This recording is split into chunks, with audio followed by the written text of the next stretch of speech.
Maybe it's flying. Maybe it's the dark. Maybe it's storms. Large crowds, maybe. Could be a lot of things. What causes you the greatest fear? Perhaps a fear of rejection by someone you value, their opinion. Perhaps it is a loss of control or the inability to control some aspect of your life. Maybe it's your health, a loss of health. Maybe it's death. What happens afterwards? The fear of the unknown. I guess we could probably just go on, right? There's a lot of things we could be afraid of, but probably we are afraid of something. Maybe you're the only one that knows about it, but there's probably something. And yet, in the scriptures, some of the most reassuring words are "do not be afraid." And it's used at least 20 times, that sentence, or some variation of such, at least 20 times in the New Testament. But I want to look specifically tonight, as our scripture reading was from John chapter 6, this particular occasion where Jesus speaks these words. And then we're going to talk about some other passages where they are used in a sense of comfort and to be able to strengthen those who were afraid for one reason or another. We all need some reassurance at some times in our life, at some point, and Jesus does that with the different scenarios that we're going to look at this evening. So this account, of course, has Jesus walking on the water. John chapter 6, verses 16 through 21, also Matthew's account in chapter 14 and Mark's account in Mark chapter 6. All of these accounts have a little bit different details here and there, and we'll talk about some of those. But thinking about the scene in which this takes place, earlier on in chapter 6 of John, Jesus feeds the 5,000. They're around verses 9 through 13.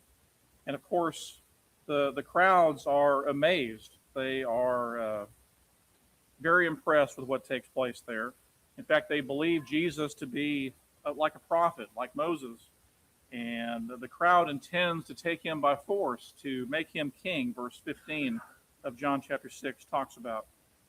And so at that point, Jesus makes his disciples get into the boat, verse 22 of Matthew 14.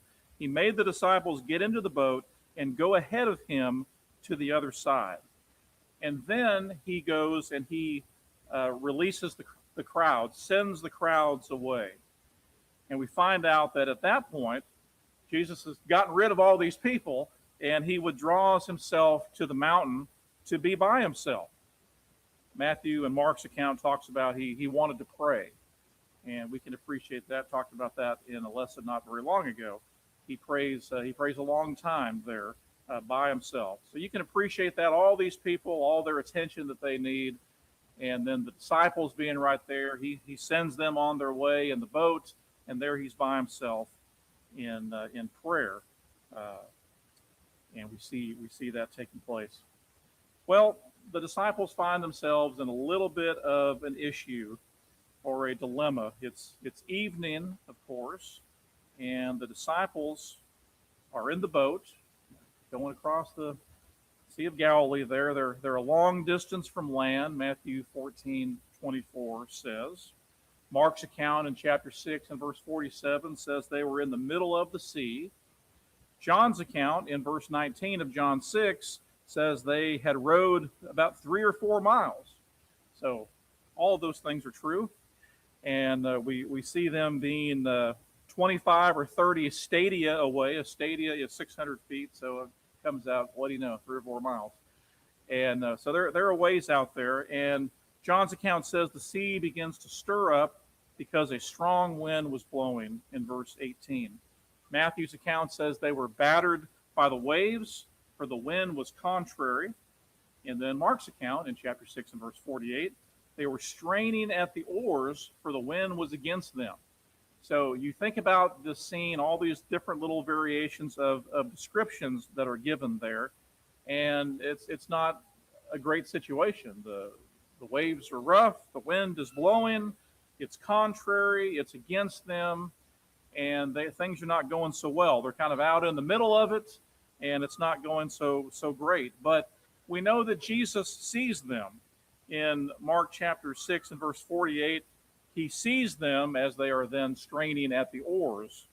And it would have been close to Passover, probably a full moon, so probably not too difficult to see. And of course, he's Jesus, so that helps also, right? And helps him to know exactly what's going on there. So Jesus comes down from the mountain, and he starts walking towards them. And of course, he is walking on the sea. We're told it is about the fourth watch of the night. That's somewhere between 3 and 6 a.m. And we're also told in Mark's account that Jesus, his intention was just to walk on by. He was just gonna walk by them there in verse 48. But the disciples, they see him walking on the sea. And we find that they are terrified. Matthew and Mark's account talks about that they think they're seeing a ghost. They cry out with fear, Matthew 14 and verse 26. And then we find Jesus speaking to them. You'll never guess what he says.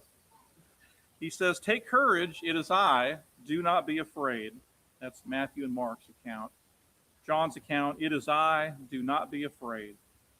And then he gets into the boat with them, and the wind stops. Verse 21 of John 6, "So they were willing to receive him into the boat, and immediately the boat was at the land to which they were going." So it's such an interesting story to just kind of read through there, but it also makes me think about what do you think it would take to frighten these guys? You know, they lived around there, some fishermen there. They've seen a lot of things. They've been on the sea numerous times. What would it take to frighten them? And would it have been easy to do that? I think it probably would have been pretty difficult. But they were afraid. They were frightened. And it says so very clearly. But think about Jesus, that the scene there of the wind and the waves and how frightened they are, and it's the middle of the night or the middle of the morning, in the middle of the night, and they're afraid, and Jesus comes. They're not sure what's going on. They think it's a ghost. He comes and tells them not to be afraid. Just such a great scene to think about there. And then, of course, when he says that and gets in the boat, everything just stops. That's pretty amazing, and certainly one that they would have remembered as those kind of events unfold, thinking about that fear that they have and Jesus being there and what that would mean for them. Of course, as I mentioned, this is not an isolated incident. We see numerous times Jesus saying these words, and we're going to talk just about a couple of those here in the remainder of our lesson here. Think about the reassurance that we have from God in our fears. And like we started off with, there's a lot of different reasons why we can be afraid for one reason or another. But we have to keep our focus on the Lord, and we can be reassured even in our fears. Good story of Jairus there in Mark chapter 5. Mark chapter 5 starts around verse 21. And we know that Jairus was a synagogue official, and he has a 12-year-old daughter who we are told in verse 23 is at the point of death. "My little daughter is at the point of death. Please come and lay your hands on her that she may get well and live." I mean, you can imagine probably how you would be pleading with Jesus to heal your daughter if she's at the point of death. You know how much he would be fearful of that, and for his little girl like that. He's pleading with Jesus, "Please come lay your hands on her so she can get well and live." Well, on his way to Jairus' home, there's a story that continues there of him being delayed because there's a woman who had a blood disorder or a hemorrhage, depends on what translation you read. She's had this hemorrhage for 12 years, and she is healed. But following this healing, that brings us on down to about verse 35. While he was still speaking, they came from the house of the synagogue official, saying, "Your daughter has died. Why trouble the teacher anymore? Don't even bother Jesus anymore. She's already dead." Informs Jairus that his daughter who's 12 years old has died. Don't even worry about it anymore. Well, Jesus overhears what's taking place, and he says to the synagogue official, verse 36, "Do not be afraid any longer, only believe." And then he goes home. He goes home with them. There's people there. There's a lot of commotion, a lot of weeping, and he sends them all out, and he tells the little girl to arise. Guess what? She does. She does arise. So he goes home and heals Jairus' daughter there. Just a great story to think about, and you can appreciate Jairus' overall demeanor, what he's thinking about, his fearfulness. 12-year-old little girl, you're afraid she's going to die. She does die. How helpless you would feel, and yet Jesus is there, and do not be afraid any longer, only believe. This is after she's already dead. He's saying these things. What a comfort Jesus would be, not only in those words, but then what he goes on to do from that. So just a great passage to think about. Jesus reassuring us in our fears, reassuring Jairus of what is going on there, and yet he's able to go there and bring this one back to life. Turn your Bibles over to Luke chapter 12. Luke chapter 12 and verse 4.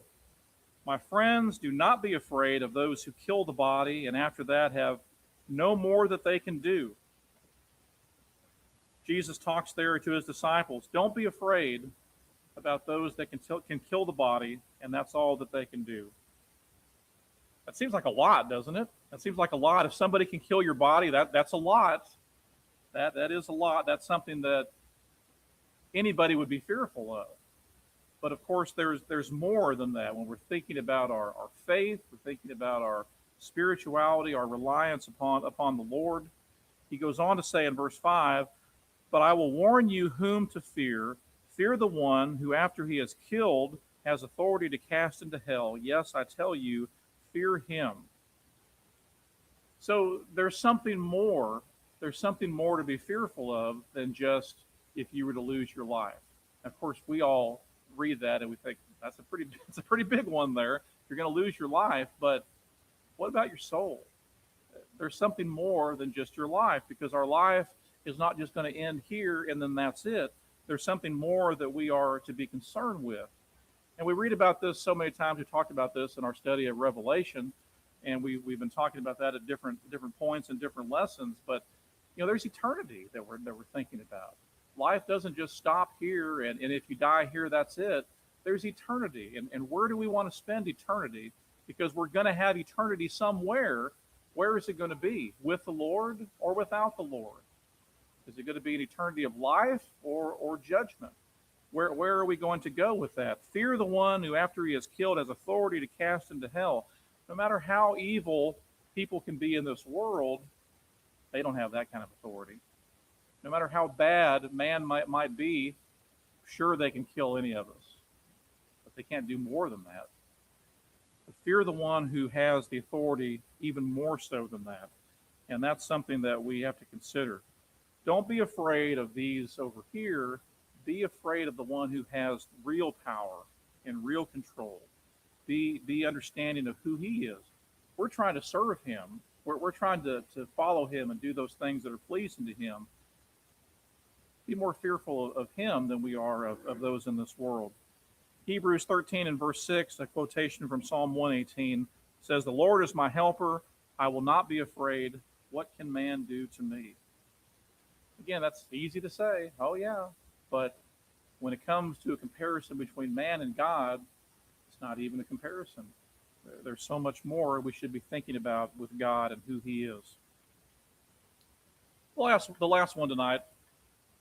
Don't be afraid of your inability to control your life. A lot of people want to be in control of everything, every part, as much as you can.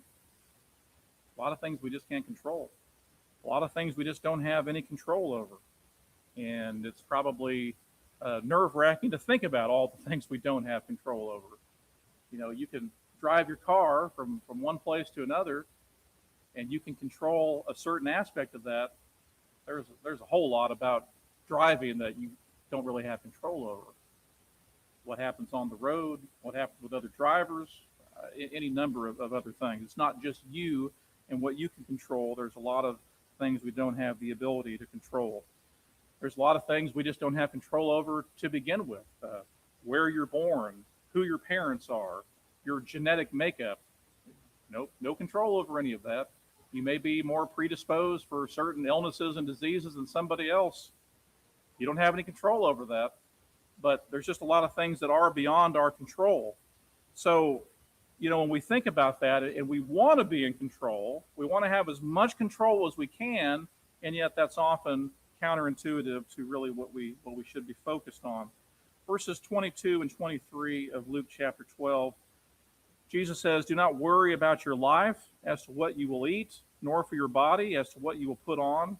For life is more than food, and the body more than clothing." Jesus says, don't worry about it. Don't worry about it. There's more important things in life than just those things. And yet, we often worry about those things, right? And that's, in the scheme of things, pretty minor. What are you going to eat? What are you going to wear? Things like that. Pretty minor in the scheme of things. And yet he goes on in verses 25 and 26. He says, "Which of you, by worrying, can add a single hour to his lifespan? If you then cannot do even a very little thing, why do you worry about other matters?" Pretty good point, Jesus. Pretty good point. It's so easy to say, and it's easy for me to stand up here and say, "Oh yeah, don't worry about it." It's very easy to say, but it's a lot harder to do, isn't it? Very easy to say something. And yet, when you think about it, you're going to make yourself taller. You're going to make yourself live longer by worrying about one thing or another. Can you add a single hour to your lifespan? If you can't do that, what about all these other things, is what Jesus says. He says, don't worry about it. And again, very easy to say. For all of us that have worried about one thing or another over time, has it changed anything? Has it changed anything to worry about something? Not really. I mean, we spend some time doing that. Now, sometimes we can kind of mull things around and maybe come up with an answer to something, but most times it doesn't really change anything. And so it is such a good thing to think about. If you can't do even this little thing, do not worry about these other matters. He goes on in verse 28 to say, "But if God so clothes the grass in the field, which is alive today and tomorrow is thrown into the furnace, how much more will he clothe you, you men of little faith?" Jesus takes an interest even in things that are very minor, that we don't give very much thought to at all. You ever lose sleep thinking about the grass in your yard? Oh, I hope you don't. I hope you don't. Do you lose sleep about the flowers, or what's the lilies going to do, or what's the birds doing, while I'm sleeping? Do you lose sleep over that? We don't generally worry about those kinds of things, and yet God takes care of it. God knows. He understands. He takes care of those things.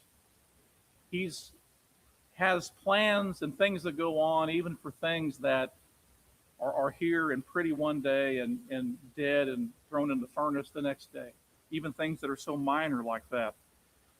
And yet we can often worry ourselves into a frenzy over so many things. But he goes on to say in verse 32, "Do not be afraid, little flock, for your Father has chosen gladly to give you the kingdom." It's not the grass and the lilies and the sparrows and the ravens that are getting the kingdom. It's us. It's us that get the kingdom. It's us that are the priority. He takes care of all of these other things. How much more does he take care of us? And any of us can think about our lives, and we can look back, and we can think about our blessings, and we can think of all these circumstances and say, yeah, God's taking care of us pretty good. He's given us a lot of blessings, done a lot of things for us, and answer to so many prayers for us over time. And I guess sometimes we might think, what about the next time? What about the next thing that's coming up? And so we worry and fret and get all concerned about that. But we need to have some confidence and think about, don't be afraid of your inability to control your life. God has it. He knows what's going on. He knows exactly what's going on in each of our lives. And He takes care of all those things, and even all the insignificant things that we don't even worry about. He's in control of and takes care of that. So I hope as we think about some of these things that's a comforting phrase to consider. Fear not, do not be afraid. They're not just words. If I say that to you, it's probably just words. Don't worry about it. Don't be afraid. No big deal. But Jesus says it. That's something. That means something because of who's behind those words. How many times does God speak these words to reassure us of His control in our life? He's got it. Things are under control. We don't really have to worry about that. And yet, how many times do we still choose fear over our faith? Far too often. But hopefully that's something that we work on. Tonight, as we close,